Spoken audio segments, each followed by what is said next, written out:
Anyway, we really do appreciate your time today, Mr. Frank. We really enjoy your work. Both of us have been so inspired by your writings, and obviously growing up in Johnson County, just kind of been a fixture. So we're so pleased to have you on today. Well, it's my pleasure. Did you have any questions for us before we go ahead and get started? Not really. I mean, we're going to talk about this new book of mine, right? That we're That's Populism. correct. Yeah. Well, I'm totally ready to talk about that. All right. You know what's funny is I sort of expected a lot more interest in it from people in Kansas City from the state of Kansas, and there's been like zero. Well, I mean, there's been some, right? But like none of the local media. I mean, the Star didn't review it, yeah. Well, the Star's kind of gone downhill. I mean, they print in Iowa now. What? They're printed in Iowa? Yeah, they got rid of all this. They've really reduced their staff. They're not in the Star building anymore. Obviously, so I know about that. And I know, but they sold the building and all that. But yeah. I did not print it in.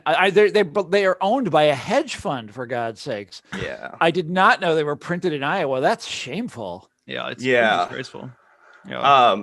But one of the things that was, so compelling to us is the fact that, we were that exact target market audience that you were referring to, that you were hoping to find. I mean, my whole life I've sort of like kind of mumbled under my breath that I'm from Kansas, right? It was one of the things that if you're like in left circles, you kind of look over your shoulders, Yeah.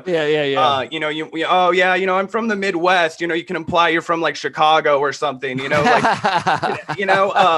so you just, being from Kansas was something that you always, you were like, I know. My parents are, believe me, I know what you mean. And I feel often like I owe the state an apology for that, because I often find that it's that people think that's what's the matter with Kansas was. And they think that because all they never read it. Right. But they read the title. Yeah. Well, and probably saw the cover too. I remember when I was like a kid seeing on my parents' coffee table that cover, and I thought it was hilarious that the elephant was like crushing the donkey, not even really knowing like the significance or anything about what the book was. That image always stayed in my mind. So it was a good image. The woman who did the book cover, that was kind of brilliant. That was yeah. But we want to make sure to give you a proper intro, Mr. Frank. So for people who you might want to do that.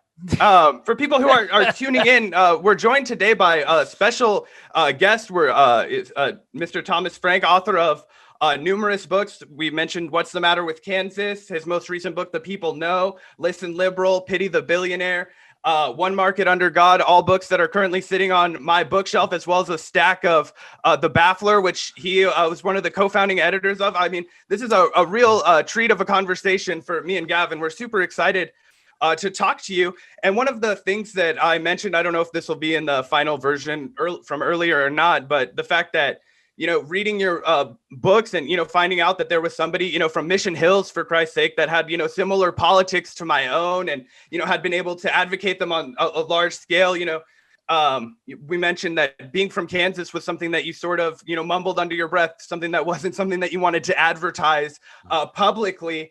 But when I was reading, especially your most recent book, which goes into the deep history of the, the People's Party, the Farmers Alliance, and the progressive populism that sort of erupted in Western Kansas and Nebraska in the late 1800s, I guess a good place to start and where your book does would be with, that burgeoning movement that occurred in the largely in the 1890s and, has so many stark parallels to the kind of development that we're seeing today. A lot of parallels, but also a lot of misleading, a lot of misleading parallels. So, the word that these guys invented, and it's one of the very few things that Kansas has done right, is they invented the word populist. These guys on a train one day in 1891, they were traveling between Kansas City and Topeka, and they were trying to come up with a nickname for supporters of this brand new third party movement that they had just started and that was sort of tearing through Kansas like a prairie fire at the time.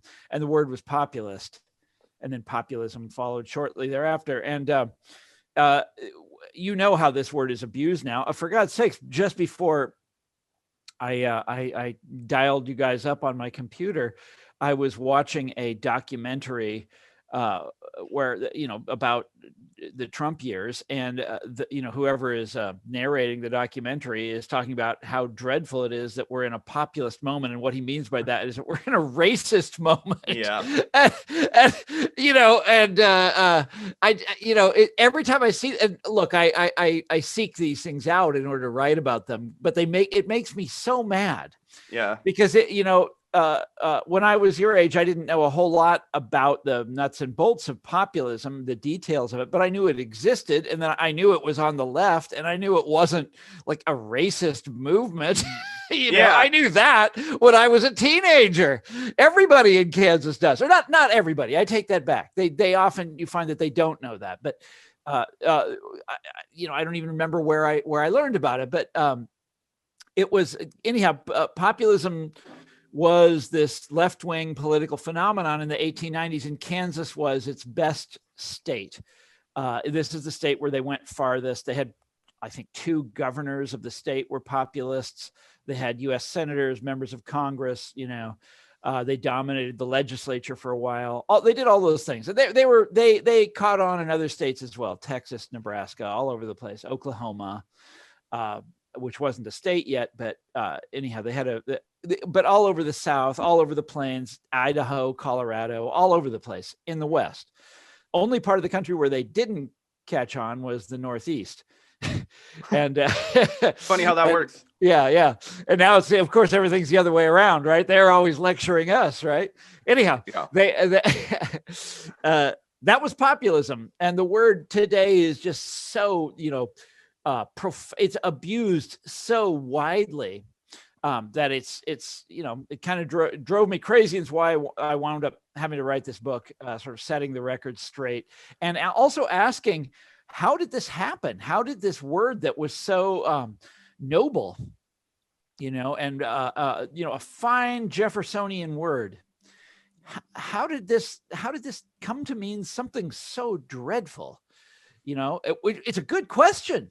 Mm-hmm. Anyhow, yeah. So that's what the book is about. It seems somewhat of an international effort too, because it's not just here in America where populist movements are demonized as racist or xenophobic. Also, it's mainly a European usage. Yeah, and especially what we saw with the word was invented in America. It's an American word. It's not Latin. It is Kansan, and I discovered what you just mentioned, that this is how they use it in Europe in the year I think it was the year 2000. So I had just written a book. I used to throw the word populism around a lot, but always to mean a variation on the real deal. Yeah. Maybe I was a little too open-handed about it, and I would use it a little too indiscriminately. But I knew what it actually meant. I knew what it really meant, and I knew that these other, like, there were other movements that are like fake versions of that, which is what Trumpism is, by the way.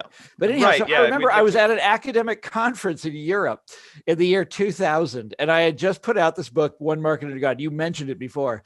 Yeah, I've got it right here. It's good if you're into 1990s, which is pretty much before your time, right?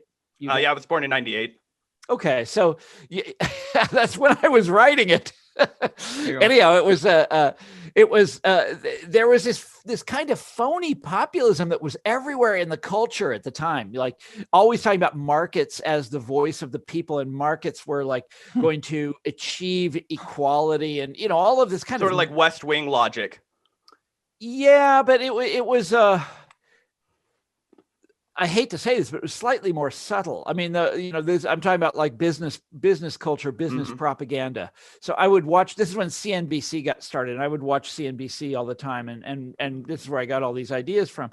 Anyhow, so I was at this academic conference in Europe, and I was talking about what I called market populism, this version of this fake populism where they would claim that markets were the ally of the working class, and all this crazy nonsense, right? And that markets were going to empower the little people, and all of this stuff. And I noticed at this conference, I was the only one there that knew what populism actually was. And they were all using the word as a synonym for racist demagogue. And I was like, that's really weird. But I was a very polite young man back then. And so I didn't really I didn't really say anything about that, but it grew and grew and grew, and then that European definition somehow got transplanted back to America just here in the last 10 years. Well, probably because of Brexit in part, which was exactly Brexit and Trump. Yeah. But it's all of these European scholars who now teach here in America, and this is how they use the word. And now it's been adopted by both, the two leading newspapers of America, the New York Times and the Washington Post, and that's exclusively how they use it. And it's just, it absolutely drives me crazy. So that's why I had to write this book. How the hell did this happen? Well, it seems like you've been writing about, at least broadly, the populist moment for a while. I believe, if I'm not mistaken, in What's the Matter with Kansas, you talk about William Jennings Bryan and the populist movement then as well. And it's who we are. Populism gets at who we are, not just as people from Kansas are. It's in their blood. But it's also Americans. Mm-hmm. It's who we are, even if we don't know anything about it. It's so essential to how we understand ourselves and our culture.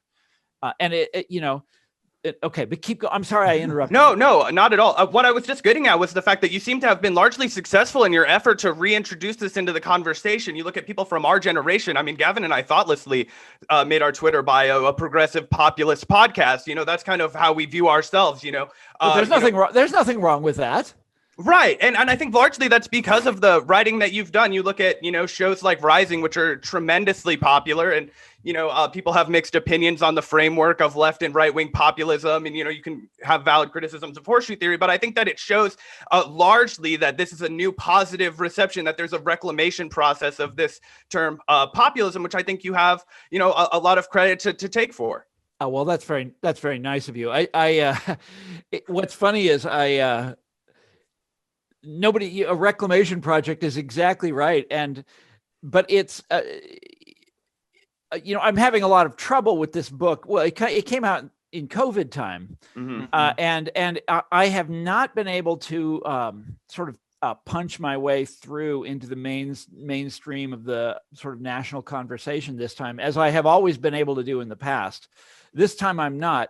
And I really don't understand why, because like you just said, this is a book that it's timely, and it's about something that everybody is saying, a word that's on everybody's lips, and it presents a kind of counterintuitive way of, it's calling us back to something that we all know is true.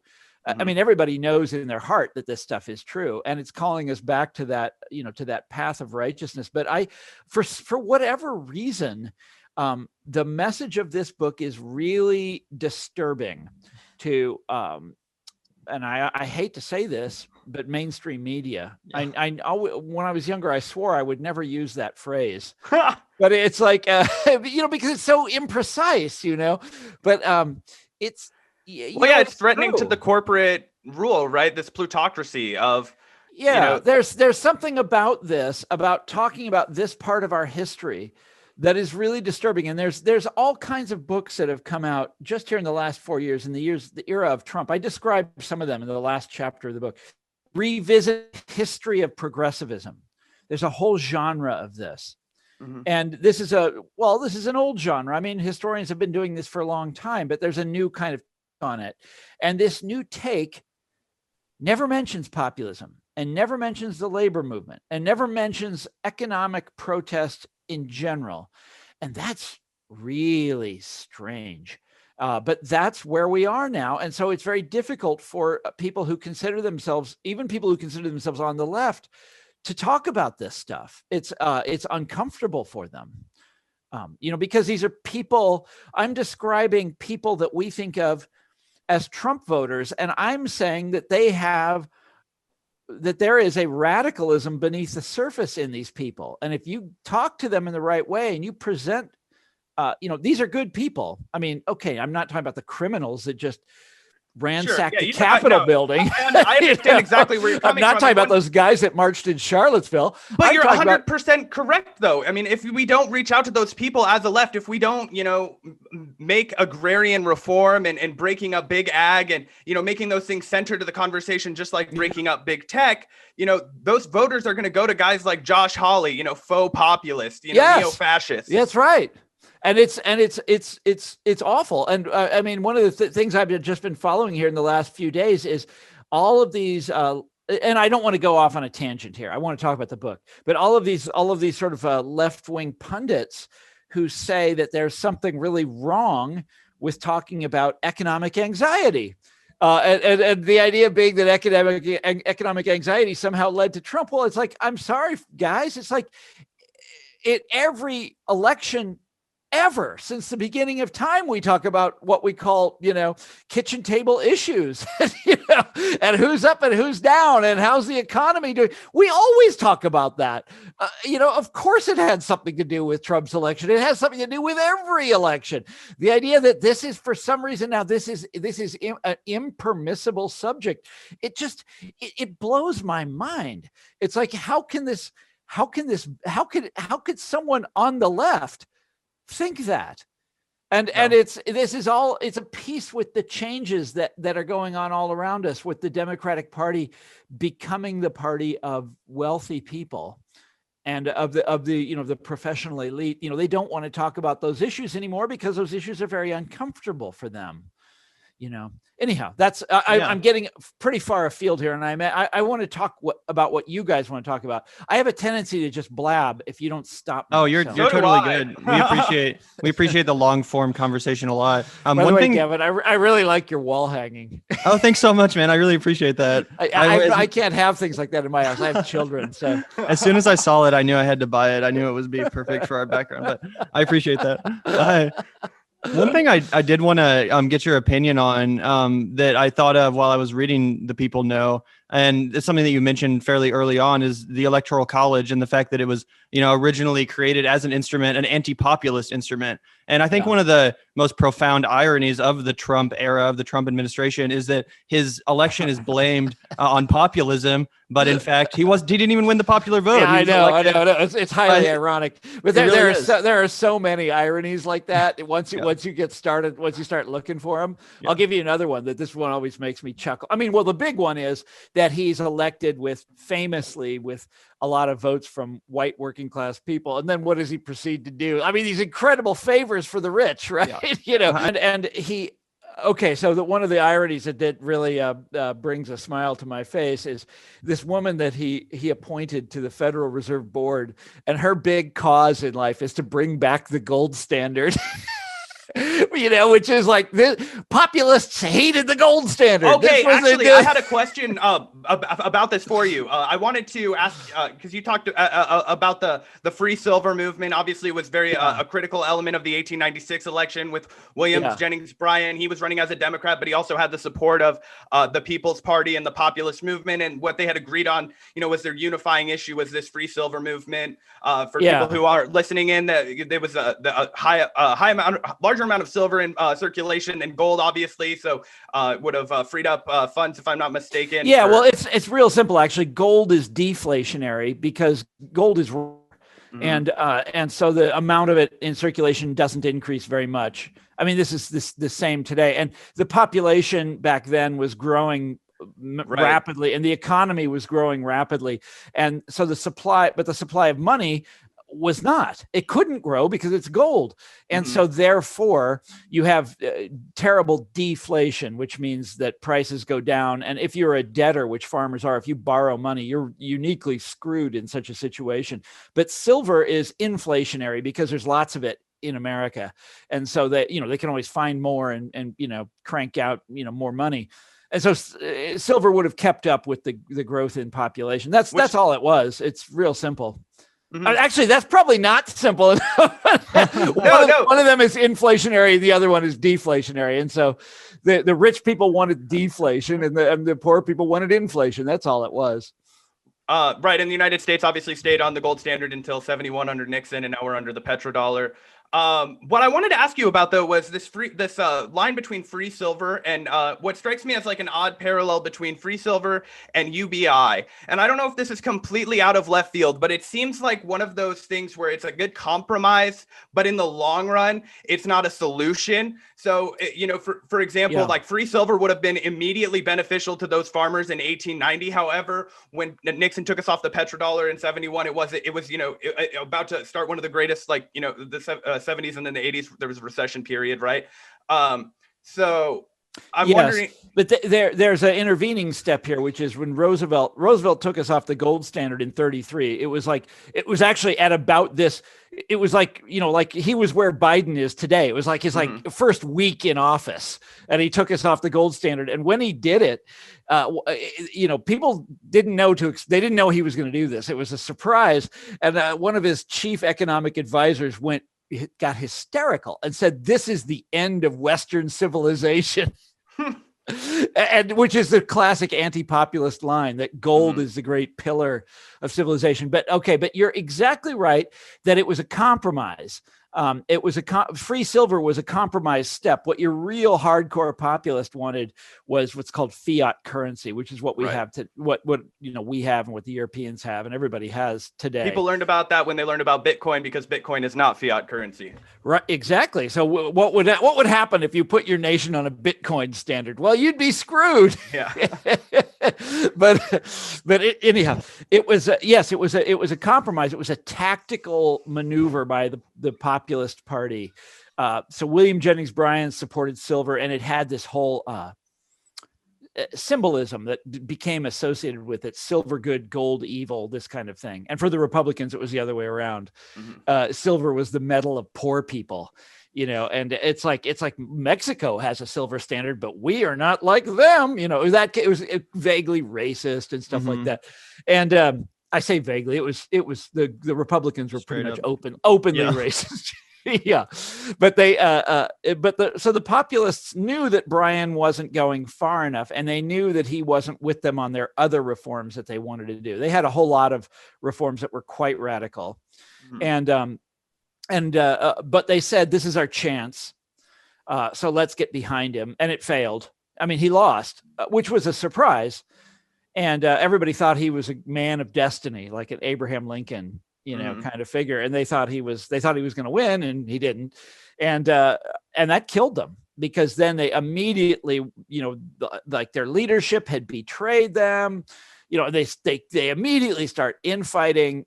Just like all good leftists, right? I know. It's such a problem. It's such a sad. It's another reason that people should study this movement, because it did come apart in this sort of classic left-wing way, which is so unpleasant. And also, then they had a lot of aside from, there's a lot of reasons to study populism, but another really important lesson is one of their great leaders, Tom Watson, became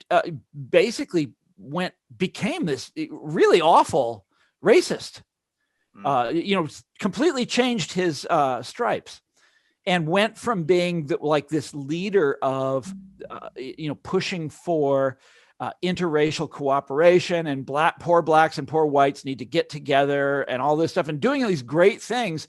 And after, losing, and he lost, and he never got anywhere. And he had worked really hard, populist movement, and look at his life was in ruins, etc. And he sort of goes quiet for a couple of years. And when he comes back, he's the biggest racist in the whole South. And it's like, whoa, what the hell just happened? But this is typical too. You see this in the history of the left, that people do this from time to time, and they'll completely change sides. The Jerry Rubin effect. Jerry Rubin, I was going to say, this is Christopher Hitchens did this. Oh yeah, Hitchens definitely did. Well, the whole friend of mine. This is a really interesting thing to talk to you about, that you mentioned that, because Gavin and I both, I think, had our leftism heavily inspired by this quote unquote new atheist movement, and our, reactionary politics to the ultra conservative evangelical upbringing that we had. And Gavin, I think, can speak more to this than I can. But that fractured into the new left and the new right, essentially. Yeah. Yep. And also, Zach, I think you mean Dave Rubin. No, he's right about that. Jerry Rubin was the dude from Chicago 7. He was the friend. Abby Hoffman. Yeah. I thought you meant the dude on YouTube that went from being a hardcore left winger to a hardcore right winger. No, but he also did that. Yeah, I have this book on my shelf. It's Abby Hoffman is a leftist hero for sure. Yeah, no, I forgot. I have Jerry Rubin books. Oh, the yuppie books. No, his 60s books. Oh, wow. Yeah. So my first book is about the 60s. It's called The Conquest of Cool. Oh, I haven't read that. I'll have to check that out. And I'm very proud of that. It was my dissertation when I was in graduate school, but it involved me reading a whole lot of countercultural material. Mm-hmm. And I've got boxes of it upstairs in the attic. But yeah, I've got all of Abby Hoffman's books, including Revel. Oh yeah, I have a copy of that on my bookshelf right now. It's quite rare, you know. You have really? This? Let me see.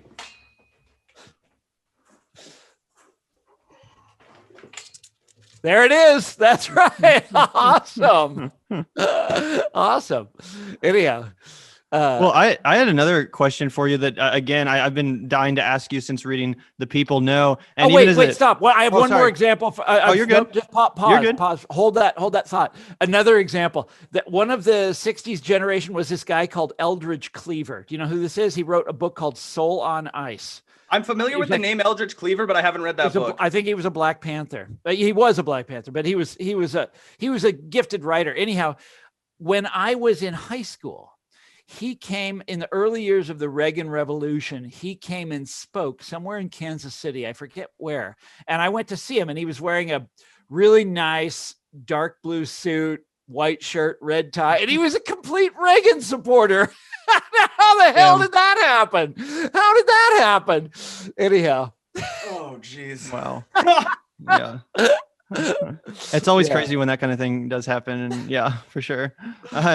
But yeah, like I said, while reading The People Know, I wasn't even fully educated about the People's Party and the history of the populist movement in Kansas up until, reading your account. So I was wondering if you had any thoughts about the modern day People's Party, which would be, the movement for a People's Party started by Nick Brana. They have, plans to run candidates in 2022, I believe, at the congressional level. So I'm just wondering if you have any thoughts about the legitimacy or viability of third-party movements in the modern day, and if not, where do you see a real populist energy being? I've spoken to them on the internet, the same as I'm talking to you, and they're really good people. Yeah. And so, of course, I wish them success. And I'll tell you, I mean, my frustration with our two-party system is.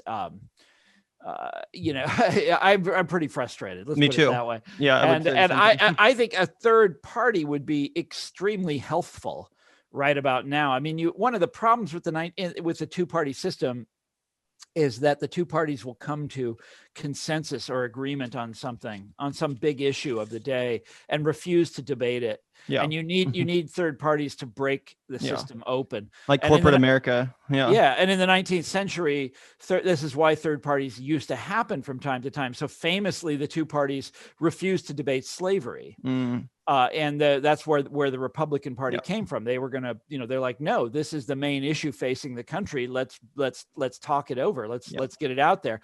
And they killed the Whig Party. And then populism, and then the two parties were refusing to do anything about industrialization and what was happening to farmers and workers, in the 1890s. This is when, this is the first, or what did they call it? The second industrial revolution. Railroads, steel mills, all of this stuff is happening. There's huge strikes, there's riots, there's, farmers are in terrible trouble, all this, and the two parties refuse to talk about it. Refuse to do anything about it. And so there's an obvious need for a third party. And the thing, and again, they did smash it wide open, and they did introduce all of these subjects into the conversation, and we never looked back. But we could use that now. The problem is that it's after populism died, the two parties took all of these steps to make sure that this would never happen again, to outlaw what they called fusion. So the populists used these various techniques in different states to win.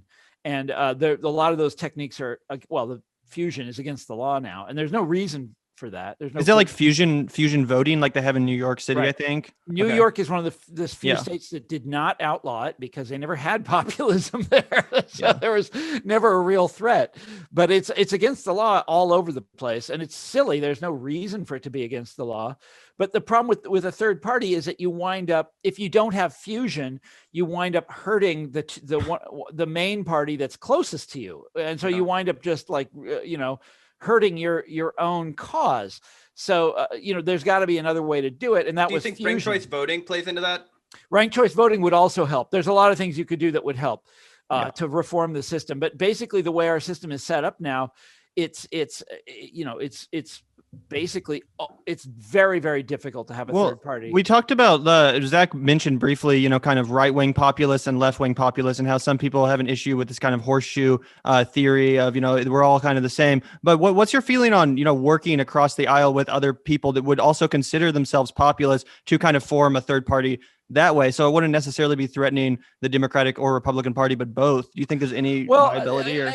Whenever people say that, they're usually talking about some figure who's really dreadful, like a Josh Hawley kind of guy. I mean, but look, if Josh Hawley is willing to vote for some Bernie Sanders measure, that's fine.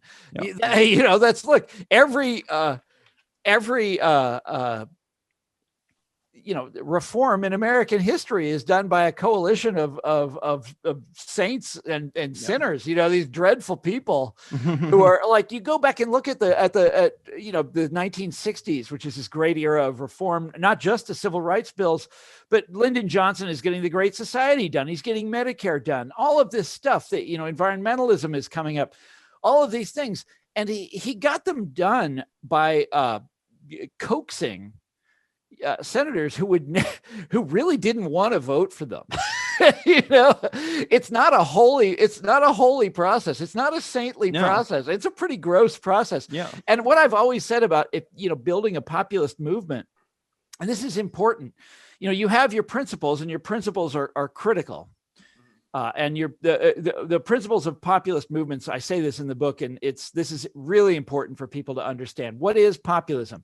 It's a transracial movement of working class people for economic democracy. So you can have a transracial movement of working class people that's for something else, and that's not populism. Or you can have a whites only movement for economic democracy, and that's not populism either. Which is the easiest hole to poke in Josh Hawley, right? He ran against right to work in Missouri, right? Or he ran on right to work in Missouri. Excuse me. Yeah, well, that's not very populist. Yeah, exactly. So look, but what at the end of the day, if you want to build a large movement, you have to have your principles, right? And everybody has to know what they are. But at the same time, you have to be willing to work with people who aren't there yet. This is every mass movement in American history is built that way. So the populism was not just a political party. This is really important to understand. It was a mass movement of working class people. They had been organized before populism began. There was a movement called the Farmers Alliance. And it was like a labor union. If you know what the Farmers Union is today, they're pretty big in Kansas, and in Missouri as well. And it was similar to that, only it was much, much, much bigger. Yeah. And farmers were, I think, a majority of the population at the time. In fact, I'm sure they were. They definitely were.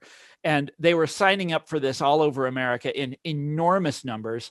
And the Farmers Alliance would send speakers around the country. They'd come to your local, small town schoolhouse or whatever and lecture about whatever, some economic subject or the gold standard or some aspect of politics or whatever. This is what they did.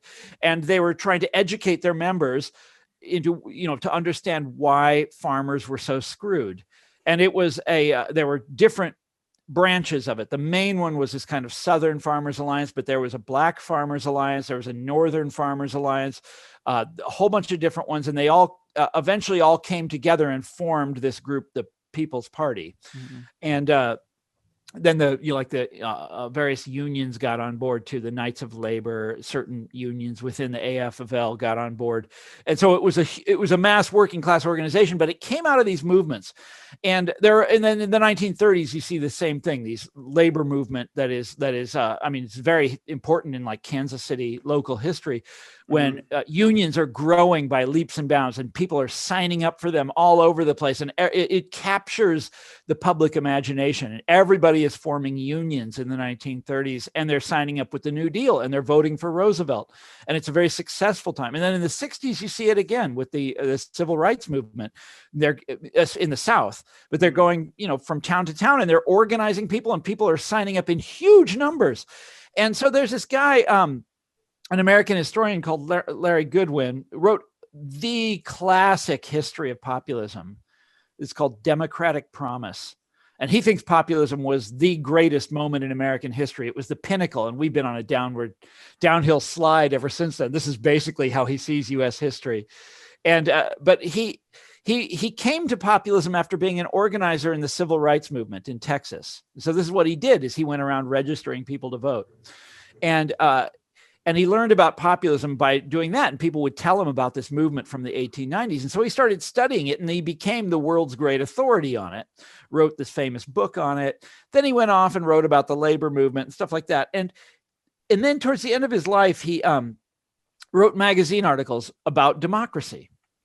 What is democracy? How does it work, et cetera. But he wrote about mass movements. Specifically, how do you form a mass movement? How do you do something like the Civil Rights Movement or the Farmers Alliance or the CIO in the 1930s? How is this done? Why can't we do it now? And this goes right to the heart of what it means to be on the left. He said you have to practice. And he laid it all out, right? What you have to do, but he said you have to practice ideological patience with people. Because the people these are movements of poor people, of working class people. These are not movements of highly educated, people with PhDs. Well, isn't that kind of the catch-22 of the left, right? Is the fact that, and I think a moment for self-reflection and criticism that, everybody on the left is sort of, at least, people who do, commentary should take a moment to consider, right? Is that you're right. And I think that, the gap between I'm quoting Karl Marx and, I'm talking about seizing the means of production, or I'm holding a sign that says capitalism equals racism, and anybody who disagrees with me is, a basket of deplorables, right? I know. Well, that's your classic sectarian left, where it's all about purity, and it's about being right. And in some way that's become kind of massified. So I'm here in Bethesda, Maryland, highly educated suburb, very affluent, very wealthy suburb of Washington, D.C. And it was Republican back in the 70s and has flipped, much like Johnson County just did that. We'll talk about that in a minute, I hope. But I have a question about that. I went out there for the election. I wanted to see it with my own eyes. I knew Johnson County was going to flip. And I wanted to be there for that, right? I'm the guy that wrote What's the Matter with Kansas? I had to see this with my own eyes. Yeah. Anyhow, so, but I spent a lot. Obviously, I'm here in Bethesda right now, and people have a different idea of liberal practice, of what it means to be a liberal, and what they think it means to be a liberal is to be a better person than the lower orders, than poor people. So you're not just richer than them, and you're not just better educated than them. You're a better person than them. And that is exactly the opposite of what Lawrence Goodwin is talking about with populism and labor and all that. He's saying you have to have patience, because to build a real democratic movement means you're working with working class people. These are people that by definition did not go to graduate school, probably almost certainly college. They by definition do not know the jargon. They haven't been instructed on these things. And to hold them up to hold this high standard and say you have to meet this high standard before you can even think about joining our movement is idiotic. You're just not. You're not going to get anywhere. Yeah. And that's where we are now. That's the Democratic Party. That's the left. Well, that all goes back to what you said in Listen Liberal about, the meritocratic thinking that's been installed in our minds, and how that there lacks solidarity, and that, the way we consider solidarity is the opposite. Yeah. of what liberalism is today. Exactly. I shouldn't be so negative. I want to exempt Joe Biden. I think he's a fundamentally decent man, and I mean, I don't want to sound like I have high hopes for his administration or anything like that, but he, almost uniquely among the Democrats, he does not make these mistakes. He and Bernie Sanders and a handful of others. I agree that he's really mastered that like working class Joe aesthetic, whether or not that's he talks based that on, way. Yes. And he's not judgmental towards those people. And he likes to speak in union halls and that kind of thing. Sort of unlike, it's the opposite of Hillary in the basket of deplorables. Yeah, there's no doubt about that. And, but whether he will actually deliver anything is, right. I have strong doubts about that. One thing that I feel like really is uniting both the right and the left right now when it comes to at least the working class is this kind of acknowledgement and hatred of the increased takeover of corporate America over all sectors of our economy. And I think that, as Zach said, we're both living in Kansas City right now. But whenever I go back to Johnson County, whenever I retreat from the Paris of the Plains back to where I grew up, I'm always struck by just the intense corporatization. Like, I mean, it's kind of always been that way. There used to be a place called, it's still there actually. It's called Corporate Woods. I know. I used to deliver pizza to Corporate Woods every single day. They have like a Kino's Pizza. Yeah, they have man. And there's a neighborhood. So there's a neighborhood there called Patrician Woods right near there. Yeah. And it's like, I remember when that was built and I went out and photographed it being built. This is in the late 80s. And because I just thought it was so comical that someone would name a neighborhood Patrician Woods. It's like, I live in Rich Guy Hills. Yeah. It reminds me of Thomas Piketty, right? Patrician capitalism, right? Yeah. But it's just so in your face. It's so gross. Yeah. Anyhow. Anyway, I'm just wondering I was just wondering, like, your reaction to that, and if you think it has something to do with the fact that, the Democratic Party has not only declared the suburban areas like Johnson County kind of its turf now, but so has corporate America seemingly. Do you think there's a relationship there? Oh, of course. Well, we're living through what I think will turn out to be an incredible transition in American life, in our politics, which I don't fully understand yet. I don't think any of us really understand, because when I was growing up and when I wrote What's the Matter with Kansas and my other political books, the number one fact that you had to understand about the Republican Party was that it was the party of business. Yeah, it was the party of money. And that was just like, that was America. That's who they had always been, almost back to the beginning. They had always been that. And that was the fact with a capital F of American politics. Well, look what's happened. Hillary outraised Trump almost 2-1. Biden outraised Trump significantly. All of these wealthy, highly educated counties all over the country have flipped to the Democrats. Johnson County is actually one of the last ones to go. Orange County, I couldn't believe that. Orange County, California, which used to be, it was, I mean, both Nixon and Reagan were from there. It's like, it's the ultimate Republican stronghold. Flip Democratic. When I wrote What's the Matter with Kansas, I always assumed when I was growing up I'll just say it, I grew up in Mission Hills. We were not wealthy people, but that's where I grew up.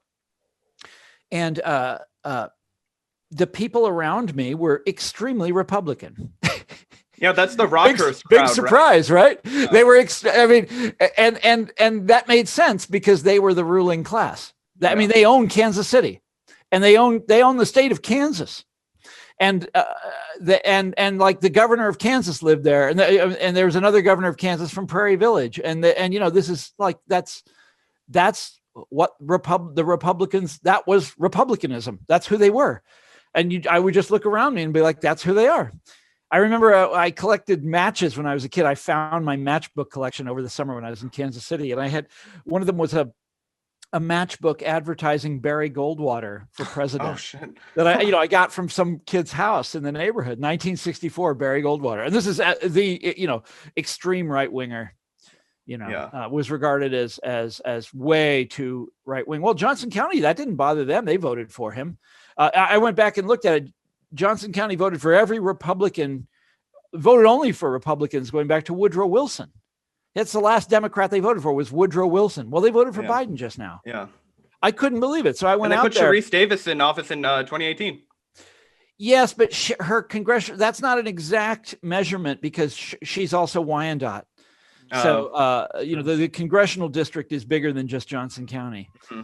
But she did pretty well in Johnson County. Anyhow, so I went out there for the election and driving around, my old haunts. It was, if you looked at the yard signs, it was, clearly, those yard signs that say like respect science, or they list all the liberal causes. Black Lives Matter, water is science, all that stuff. Yeah. They list all the liberal causes except one. You know what I'm talking about?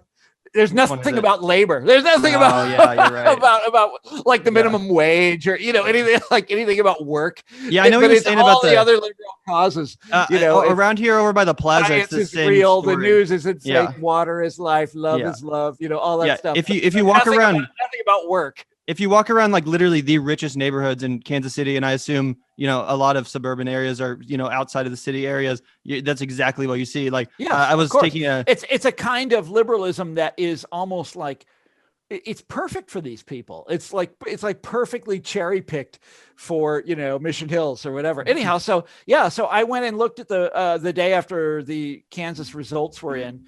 I went and pulled it off the Secretary of State website and looked at the precinct by precinct data. Biden won every single precinct in Mission Hills and also in Prairie Village. Wow. And I mean, further than that, I couldn't tell you because like Leawood is now so large. It's hard. I mean, when I was a kid, Leawood was a manageable size, but now it's like this, it's like the size of Topeka or something. Okay, that's going too far. But anyhow, so that it blew my mind, the ruling class. And so listen to take a step back here, what we're talking about. And then after the election, when Trump refuses to concede and gets his supporters to storm the Capitol or whatever, and you start seeing all of these traditional Republican funders saying, we're not going to fund the Republican Party anymore. Wall Street is cutting off the Republican Party. Guys, this is it's hard to believe, for someone like me, where this is something that I've written about my entire adult life, that the Republican Party is losing the rich. The Republican Party is losing the business community. How can this happen? And what happens next? Where do they go? I'm totally at a loss. And you look at the Democratic, and then culturally, this consensus is even more airtight, where, the mainstream media, I mean, the sort of all of the kind of the people who dominate the industries that dominate American culture are today aligned with the Democratic Party. I don't want to say they're on the left because they aren't. Again, they don't give a shit about labor. They don't give a shit about my issues. Well, that's one of the things that I also learned from you that was kind of a little bit of a heartbreak for me. So one of the first political books that I ever fell in love with, same with Gavin, was Fear and Loathing on the Campaign Trail, 1972. Yeah, that's a good book. Yeah. And what I learned from that was to love George McGovern because he was the only true candidate. HST was very celebratory of George McGovern. You thought of him very fondly, and of course, he was a good guy. I mean, the McGovern Commission made some mistakes, but George McGovern was a decent human being, a really fine man. There's no question about that. And it's a shame what happened to him. You made that excellent point, and gosh, I can't remember which book it's in, but it's in Listen Liberal. The Grapes of Wrath family, right? And how those and now those people would be the basket of deplorables. Exactly. And those are the people that we need to be reaching out with as a left. So I know we've gone way over the amount of scheduled time that we told you. But you're getting two things mixed up here. Okay. McGovern was a really good guy on those issues, and he was a really in the populist tradition. And it is unfortunate that he got identified with this emerging, what they called the new politics, which is all about the white collar, highly educated. That's not who he was, but nevertheless, he unfortunately became identified with that. And so did every other Democrat after that, Michael Dukakis, John Kerry, Al Gore, all of them. And the only ones who were able to actually win have been the ones who weren't identified like that. Like Bill Clinton came off as a man of the people, which is like crazy because then he turns out to be Reagan in disguise. and of course, Obama is elected during this incredible downturn, which makes him president, and then Biden. But no, it's really unfortunate what happened to him. But then the other point about the Jodes, the family in Grapes of Wrath, that's in The People Know.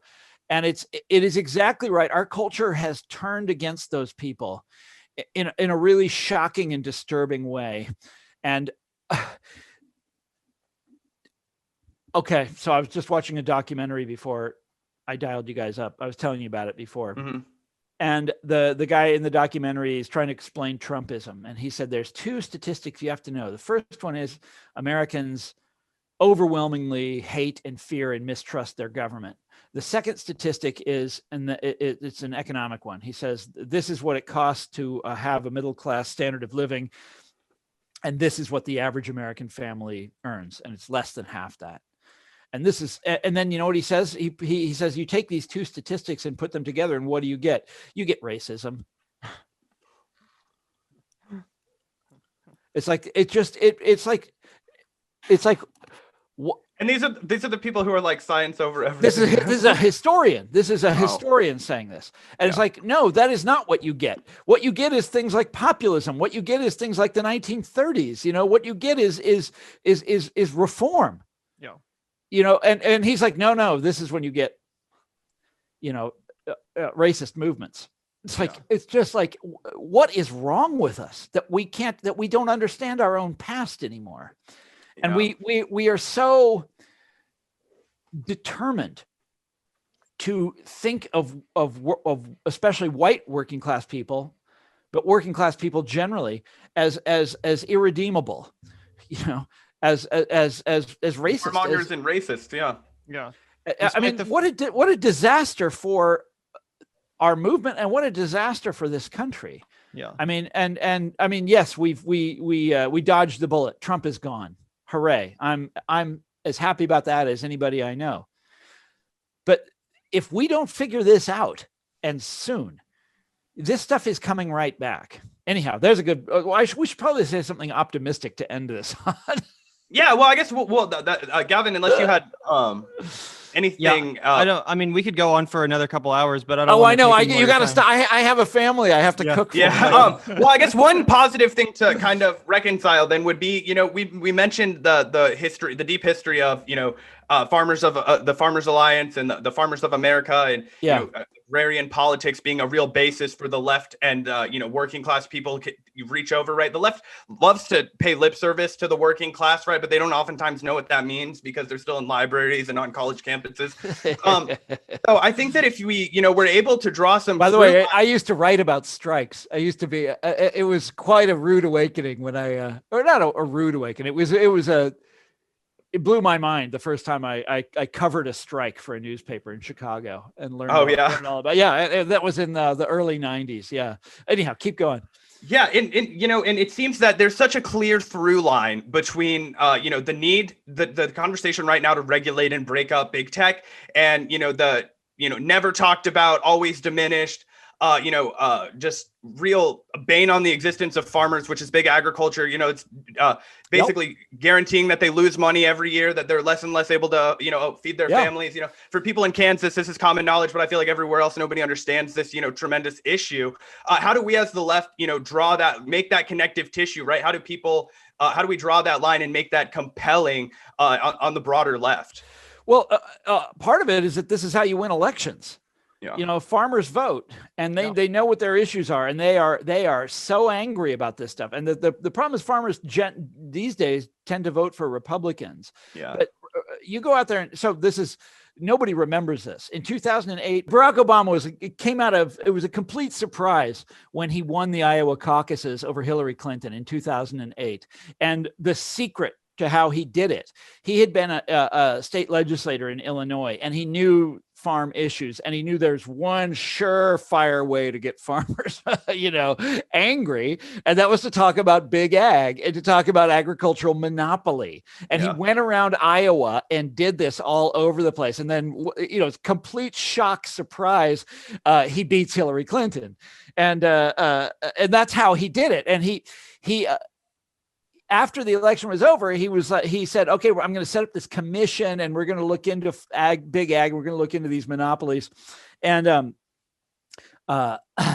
they did nothing. They wound up doing nothing about it. I was just saying that Obama was just as much of a faux populist as Trump, who's always called a faux populist. Obama ran on all these grandiose promises to working people and then did literally nothing. Yep. I know, but at least he tried. So one of the things I came across recently here, Obama, towards the end of his term in office, was using the word populist in the same way that everybody else is, to mean, these dreadful things. But I found an earlier interview with him where he actually knows the history of the word. He knows what it means, and he applies it to himself. He says that he's a populist. Very Obama move. Yeah, I know. But then, within a couple months, he's calling Trump a populist and bemoaning it, and all this. And he's completely changed his mind about the whole thing. Anyhow, yeah, that is a very Obama move. But Obama's it's a fascinating period. I mean, he's a great disappointment in a lot of ways, but also he does, he did understand the issues, and he knew how to beat Hillary, and everybody else is going to understand that too. Yeah, in the same way that Trump knew how to beat Rubio and Ted Cruz, I think that they, harnessed essentially. And let us not forget, he beat Hillary. It's still boggles. Well, the Electoral College, like we were talking about. Through exactly. He didn't really beat her. Yeah. She got more votes. Yeah. Anyway, it's been so awesome speaking to you today, Thomas Frank. As we both said multiple times, we're so hugely inspired by your work, and you're just such a force in this, modern populist movement, as far as redefining the word and, helping bring it back into the left and the goals that we're fighting for. After the Bernie Sanders campaign, it seems like a lot of the left is kind of in this disparate state of affairs, but I think we can learn a lot from the populist movement, and knowing that history, like you said, I think is going to be somewhat and very essential to, forming another coalition that could actually be, come hopefully more successful than the People's Party was, but who knows? Well, that's very nice of you to say that. I certainly hope that what you've just described comes to pass. I think that would be absolutely wonderful, and I accept your compliment. That's very nice of you. Mr. Frank, we certainly thank you for taking the time to, take a chunk out of your schedule. You've been making the rounds on some really impressive bread tube shows. So for you to come on our little channel, it really meant a lot to us. And I also wanted to shout out your Gates cup or mug out there, the truest barbecue joint in Kansas City.